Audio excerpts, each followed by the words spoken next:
गुरु ब्रह्मा गुरु विष्णु गुरुदेवो महेश्वरा, गुरु साक्षात् परब्रह्म तस्मै श्री गुरुवे नमः। ओम श्री गणेशाय नमः। बोल शंकर भगवान की जय, बोल गौरा मैया की जय। हर हर महादेव। पृथ्वी आदि से निर्मित देव प्रतिमाओं के पूजन की विधि और उनके लिए नैवेद्य का विचार, उनके लिए जो मिट्टी से पृथ्वी से निर्मित, पृथ्वी आदि से निर्मित जो देव प्रतिमाएं हैं, मूर्तियां हैं, उनकी पूजन की विधि क्या है और उनके लिए कौन सा नैवेद्य, कौन सा भोग हमें लगाना चाहिए और किन उपचारों से हमें उनकी सेवा करनी चाहिए। ऋषि कहते हैं कि साधु शिरोमणि, अब आप पार्थिव प्रतिमा की पूजा का विधान बताइए जिससे समस्त अविशिष्ट वस्तुओं की प्राप्ति होती है। सूजी बोलते हैं, ऋषियों तुम लोगों ने बहुत उत्तम बात पूछी है।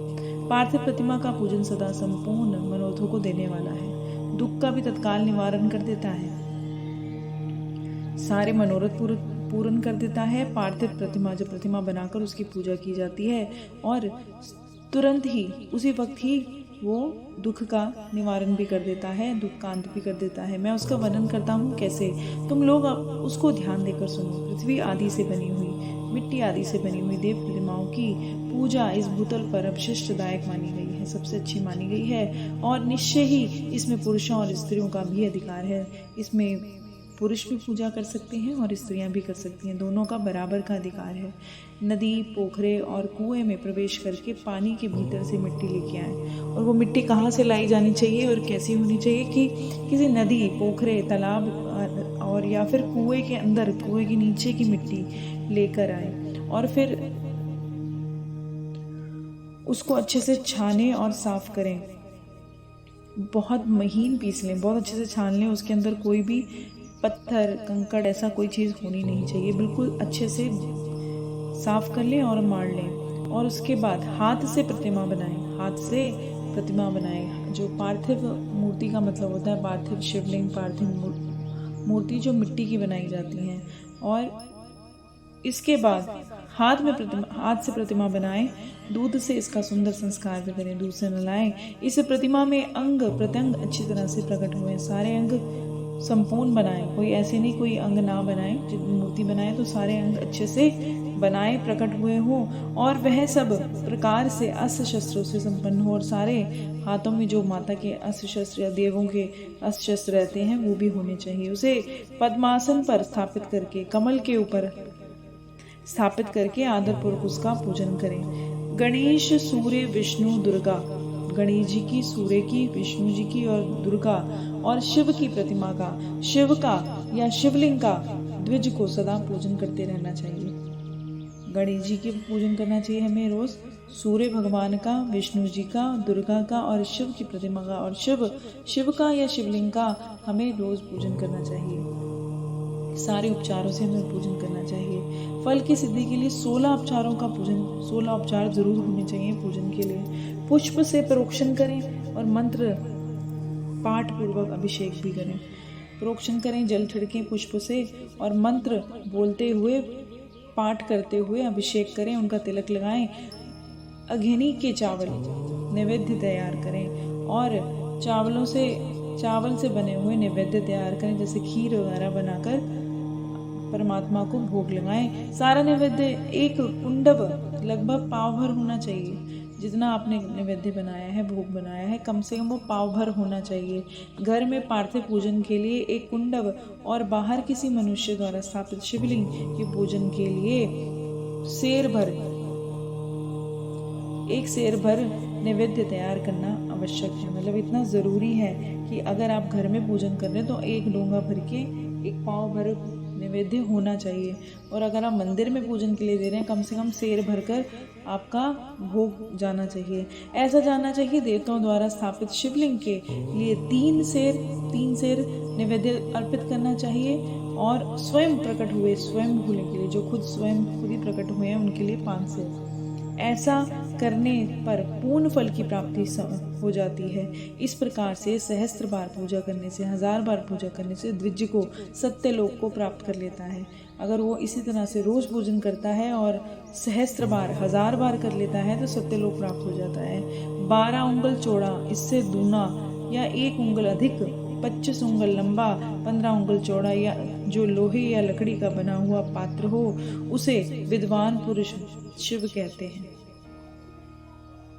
उसका 8वां भाग प्रस्थ कहलाता है, जो 4 कुंडव के बराबर माना गया है। मनुष्य द्वारा स्थापित शिवलिंग के लिए 10 प्रस्थ, ऋषियों द्वारा स्थापित शिवलिंग के लिए 100 प्रस्थ, स्वयंभू शिवलिंग के लिए 1 प्रस्थ नैवेद्य निवेदन किया जाता है। इतना भोग लगाना चाहिए। जल, तेल और गंध, खुशबू द्रव्यों की यथा योग्य मात्रा रखी जाए। शिवलिंगों की महापूजा बताई जाती है। अगर जल, तेल और खुशबू से बने द्रव्य जो हैं, खुशबू वाले तेल हैं, द्रव्य हैं, इत्र हैं, मात्रा रखी जाए तो उन शिवलिंगों की महापूजा हो जाती है। देवता का अभिषेक करने से आत्मशुद्धि होती है और गंध चढ़ाने से, खुशबू से पुण्य की प्राप्ति होती है। नैवेद्य भोग लगाने से आयु बढ़ती है और तृप्ति होती है। धूप निवेदन करो, धूप दिखाओ तो धन की प्राप्ति होती है, और दिया जलाकर दिखाओ तो ज्ञान का उदय होता है। जब परमात्मा के आगे हम दीप जलाते हैं, हम तांबुल अर्पित करते हैं, जब पान अर्पित करते हैं तो उसका मतलब क्या है? भोग की उपलब्धि होती है, हमें सुख सुविधाएं, ऐश्वर्य मिलता है। इसलिए स्नान आदि 6 उपचारों को यत्नपूर्वक अर्पित करें, नमस्कार करें, जप करें। ये दोनों संपूर्ण विशिष्ट फल को देने वाले हैं। इसलिए भोग और मोक्ष की इच्छा रखने वाले लोगों को पूजा के अंत में सदा जप करना चाहिए, नमस्कार करना चाहिए। मनुष्यों को चाहिए कि जब आपकी पूजा समाप्त हो जाए तो बैठकर जाप करना चाहिए और परमात्मा को नमस्कार करना चाहिए। पूजा करके फिर उन उपचारों से करें, और देवताओं की पूजा से उन देवताओं के लोगों की प्राप्ति होती है। जिस देवता के लिए आप पूजा करते हैं उन लोगों की हमें प्राप्ति होती है।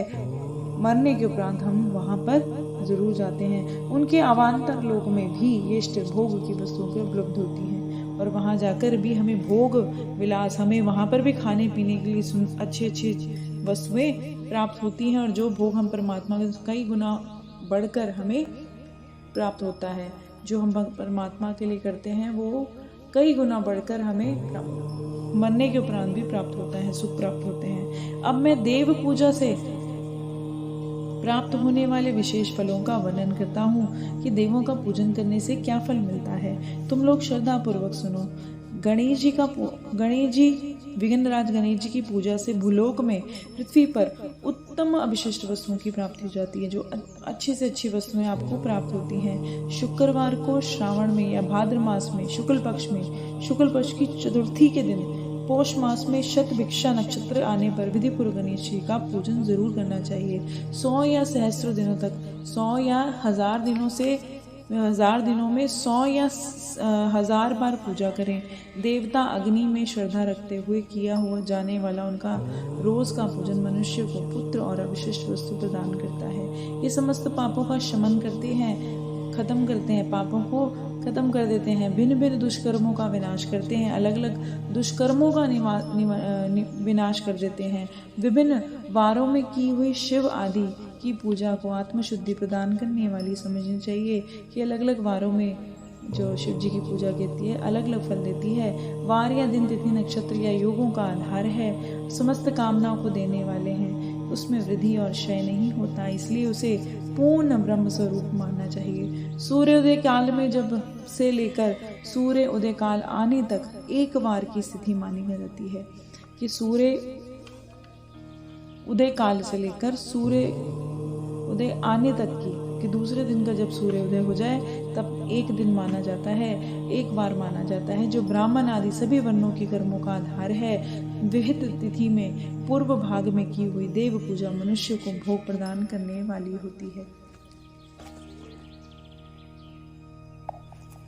ऐसे कई दिन बताए हैं जब हम गणेश जी की पूजा कर सकते हैं। जैसे उन्होंने बोला है कि हर महीने के अंदर, जैसे कृष्ण पक्ष होता है और शुक्ल पक्ष होता है, जो कृष्ण पक्ष की चतुर्थी तिथि आती है उस दिन महागणपति की पूजा करने से पापों का नाश हो जाता है और बहुत उत्तम भोगों की प्राप्ति होती है।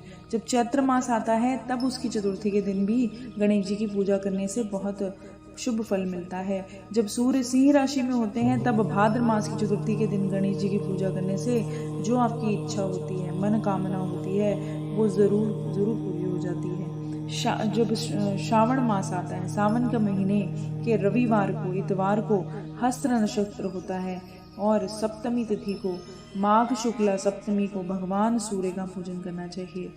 ज्येष्ठ तथा भाद्रपद मासों में बुधवार को श्रवण नक्षत्र में युक्त द्वादशी तिथि को, केवल द्वादशी को भी किया गया भगवान विष्णु का पूजन संपत्ति देने वाला होता है। और सावन के महीने में श्रीहरि की पूजा बहुत अच्छा फल देती है, आरोग्य प्रदान करती है, रोग मुक्त करती है।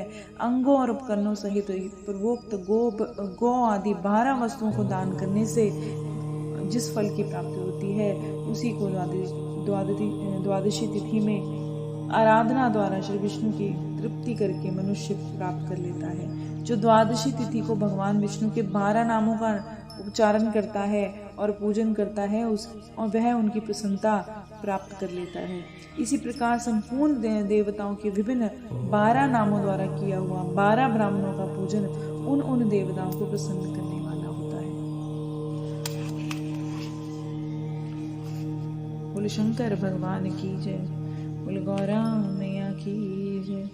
हर हर महादेव।